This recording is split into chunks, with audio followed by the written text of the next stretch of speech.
Okay, today's blog hosting question is, Matt, what do you think about GoDaddy and Hostgator? Between the two, Hostgator versus GoDaddy, which would you use if you were starting your blog over today? Well, partner, I have to tell you, neither one of them.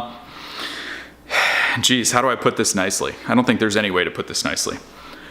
As a person that has had over 3,000 registered domain names at GoDaddy at any one time during a given year, I don't anymore, but I used to for multiple years. I don't use GoDaddy and I don't use Hostgator. And I also was a Hostgator paying customer and promoter of Hostgator for a very long time. I used to tell friends and family to sign up for both of these companies. However, what is today's date? Today is 2019. No, today is not 2019. It's January 3rd, 2019. In 2019 and beyond, I don't use Hostgator or GoDaddy at all myself anymore. I don't recommend friends and family use either of those companies. You didn't specifically say, you mentioned something about the hosting, but you didn't actually say whether or not you were just trying to get domains. Because a lot of times people say GoDaddy and they're just talking about a registrar. And then usually when people are talking about Hostgator, they're talking about web hosting. So I'll give you two alternate recommendations for both of those. I don't use GoDaddy to register any domains anymore because they totally rape you on renewals, for one thing. Yeah, it's like $7.99 or $8.99 for first year renewals without privacy. So here's the thing. When it comes time to renew the second year, they double the price. And then if you have privacy, that's an extra fee. And to cancel the privacy or the domain name is two separate procedures. It's such a fucking pain in the ass. These people have pissed me off to no end. To the point now where I transferred all of my domains that I care about away from GoDaddy because I just don't trust them. They're raping people left and right. They get you in that, it just feels slummy and scammy. So in the YouTube description, so you don't have to remember or memorize all these different company names that I'm about to spit out here. What I use for all my domain names now, there's gonna be links to all of these in the YouTube description. I use NameSilo for every single domain that I have now. It's $8.99 a year, includes Whois privacy, so people can't search your home address or your office address or whatever. And there is no price hike on renewals. And you get your privacy, the dashboard is super easy to use. Everything about it is just super easy to use. And they don't snipe domains from you. I don't know if you guys know about this or not, but 4 or 5 years ago, we used to have bots that would search for exact match domains on a lot of the registrars.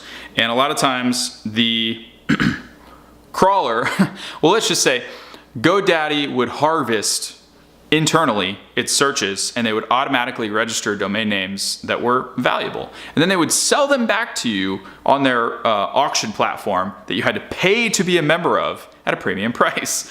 It's pretty easy to see why I don't like GoDaddy anymore. I don't use them anymore and I don't recommend them. But I do recommend NameSilo. A lot of people like Namecheap. I personally hate Namecheap. Don't ever use web hosting from Namecheap. It's cheap, shitty shared hosting. It's oversold. It's on oversold hardware. And the only time I've ever had a website there, it got hacked. And miraculously, the provided backups that they were supposed to have weren't intact. So all that stuff went down the drain. Don't use them either. Now let's go to, so that takes care of that. You don't use GoDaddy you don't use a registrar for web hosting. So I wouldn't use GoDaddy for web hosting. Hopefully you're asking about domain names. Don't use GoDaddy for domain names anymore. Use NameSilo. And then as far as a Hostgator replacement,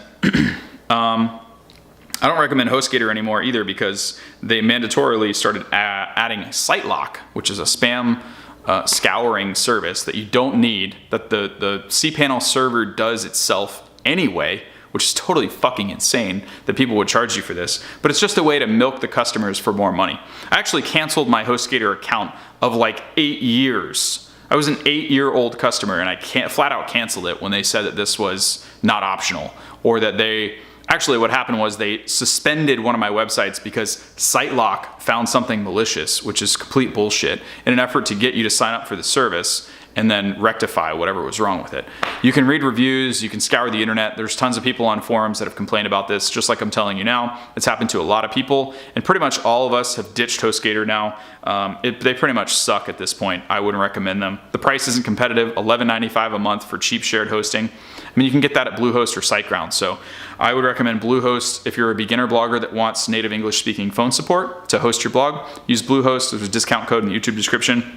If you care more about site speed and you don't need English-speaking phone support, SiteGround is a little bit better and a little bit faster. So it's a trade-off. If you're a beginner blogger, Bluehost is probably a better fit, because if you get into a pickle and you need some help and you don't want to type long emails or support tickets, it's nice to be able to call. Bluehost is great for that. They're both the same price. I think it's like $3.95 a month if you pay 12 months up front. That's what I would use myself if I were starting out again, or what I would tell friends and family to use.